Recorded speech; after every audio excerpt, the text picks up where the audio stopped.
The Ontario had plans to remove bike lanes, and the Court of Appeal just ruled that that is unconstitutional.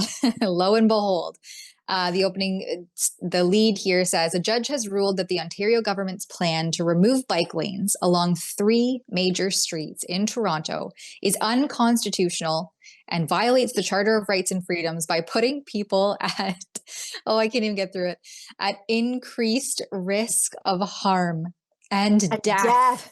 Death. You'll die without a bike lane. I can't. Oh my goodness. The fact that we've lived through the last 5 years of constitutionally infringing government actions, like repeatedly, excessively, and aggressively. And we're here now with bike lane removal being deemed unconstitutional, putting people at risk of harm and death. This is the peak bizarro world. I mean, literally, I say it all the time. I don't think it can get any crazier. And then something like this comes out, and I'm like, what kind of world are we even living in? So it comes in light of the government passing legislation last fall to try to give itself the power to remove existing bike lanes along Yonge Street, Bloor Street, and University Avenue, which are like key major routes of the downtown core that are just perpetually congested, that you quite literally could walk through faster than you could drive through. Sure. Yeah, you guys have the worst traffic in North America, by the way. Toronto. Yeah, worse than LA. Worse than New York City. Yeah. The drive time. Like, I can't believe when I'm there, I'm always overwhelmed by the traffic. I'm not a city person. Like, I'm the only car that I see on my road most days. Otherwise, it's just tractors. And I avoid the city during, like, Edmonton during, rush hour or whatever. But Toronto, like, even in the middle of the night, it's bad. Because, like, I catch weird flights because it's cheaper. And whenever I'm flying into Toronto, even when it's the middle of the night, 3, 4 in the morning that I'm headed to the airport, it's horrendous. It's how many lanes? Like, it's just, you just feel like an ant in an ant colony there. It's oppressive. Can we bring that article back up? Because I will tell you my 2 favorite things in this article. Well, aside from the death and the harm. Death and the harm. The legislation was this is my favorite. Thank you for bringing this up. The legislation was challenged by the advocacy group Cycle Toronto and 2 cyclists who use the lanes regularly. That too? Edmonton has bike lanes, although they're moving away from having so many bike lanes because we're a winter city, by the way. And nobody ever uses the bike lanes. Like, I always just see people using them to go around stuff, or delivery vehicles parked in a bike lane or whatever. Is it the same in Toronto where people are not using the bike lanes? Do they actually use them? I mean, people use the bike lanes, but why can't you just use your bike in the lane where the rest of the cars go, like everybody else in the Tamara, world? Didn't you hear? Death.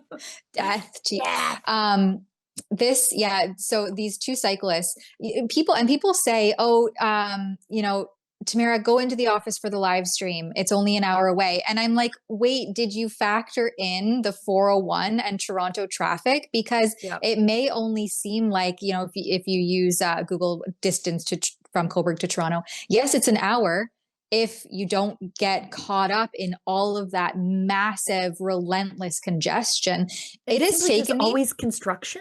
and also perpetual construction. So usually what I'll try to do if I go into the office is I stay until at least 7 p.m. to bypass all of that rush hour craziness. And even then, one time it took me 4 hours to get home. That's like from when I left to Calgary from at 7 p.m. because I hit all of these 1-lane slowdowns on the way home. And so normally it would be fairly smooth sailing.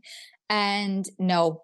And so that it just gives me like PTSD thinking about driving in the city. I absolutely hate it. And I am an aggressive driver. I have no qualms driving in the city, but it's the vast amount of time wasted sitting in traffic, trying to get around stupid people.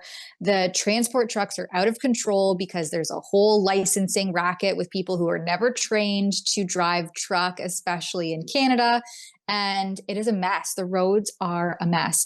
But I guess trying to fix that and get more vehicle lanes back to deal with some of this congestion would just cause harm and death to cyclists. Harm and death and destruction. We cannot have that.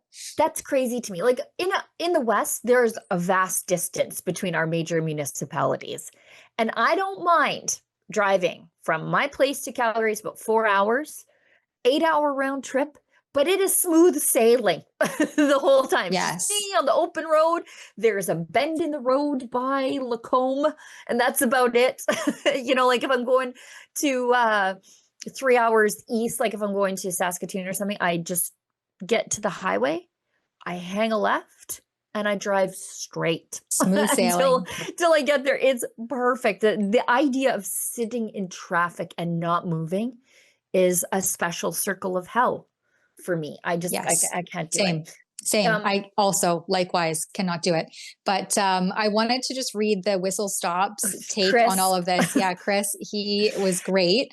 Removing a bike lane would breach the charter, but jailing me for 3 days for protesting government mandates, which were illegal, by the way, doesn't. What about chaining the doors on places of worship or cafes? I guess I should have just put in a bike lane. Exactly. This is madness. But the perfect thing is he's trolling Jason Kenney, the premier who had him arrested, who chained up his gas station and his campground for some reason and carted him off to jail for 3 days. Jason Kenney is outraged about how this should not be considered a charter right. That's great. Thanks for showing up, Jason Kenney. Might you talk to Jason Kenney from 2021 if you get a chance? Tell that guy about charter rights now. Paging Jason Kenney and all of the governments who imposed vaccine mandates for various sectors all across the country. Where were you guys about constitutionality back then? Right.